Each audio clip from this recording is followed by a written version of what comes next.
اب ہم آتے ہیں اپنے موضوع کی جانب، اور موضوع ہے ظلم۔ اس کے سب سے پہلے تو تعریف ظلم کی کیا ہے، اس کے حوالے سے میں ہم جاننے کی کوشش کریں گے، اور ظلم کی اقسام کون کون سی ہیں۔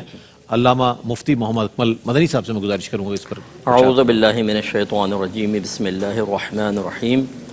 ظلم کہتے ہیں بلا اجازت شرع کسی جاندار کو جسمانی، روحانی یا مالی اذیت پہنچانا۔ ٹھیک ہے۔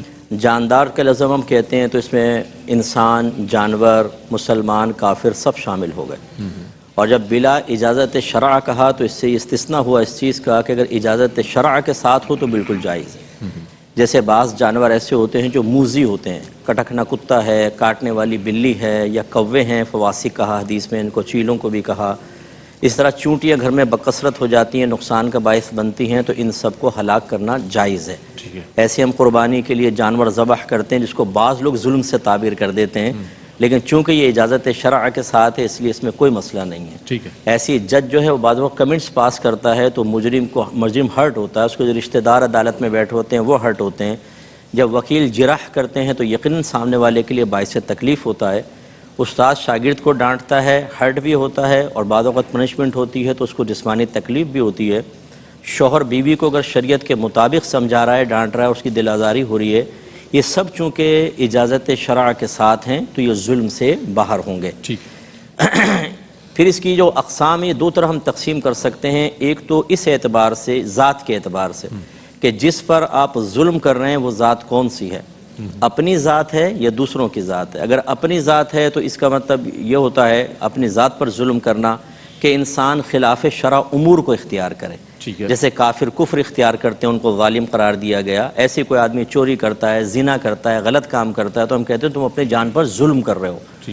اور ایک ہوتا ہے دوسروں پر ظلم کرنا، وہی جس کی ابھی تعریف ہم نے مکمل بیان کی۔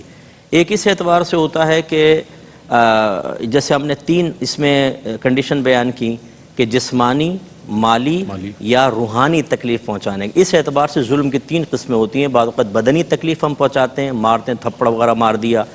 مالی تکلیف پہنچاتے ہیں، کسی کا مال دبا لیا، وراثت دبا لی، قرض دبا لیے، مکانوں پہ قبضہ کر لیا، پلاٹ پہ قبضہ کر لیا۔ اور کبھی روحانی تکلیف ہوتی ہے، جیسے ہم کسی کا کوئی الٹا سیدھا نام رکھ دیتے ہیں، دوست یا رشتہ دار کسی کو بٹھا کر اس بیچارے پر اس کا مذاق اڑا رہے ہوتے ہیں سب مل کر۔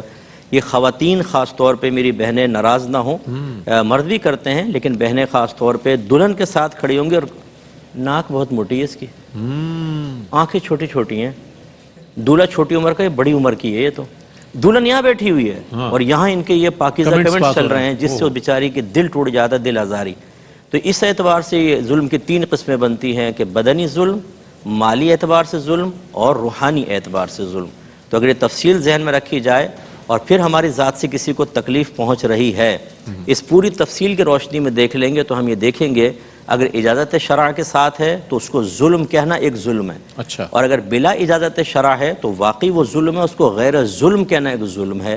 اس پہ ہمیں توجہ رکھنی چاہیے۔ ٹھیک ہے۔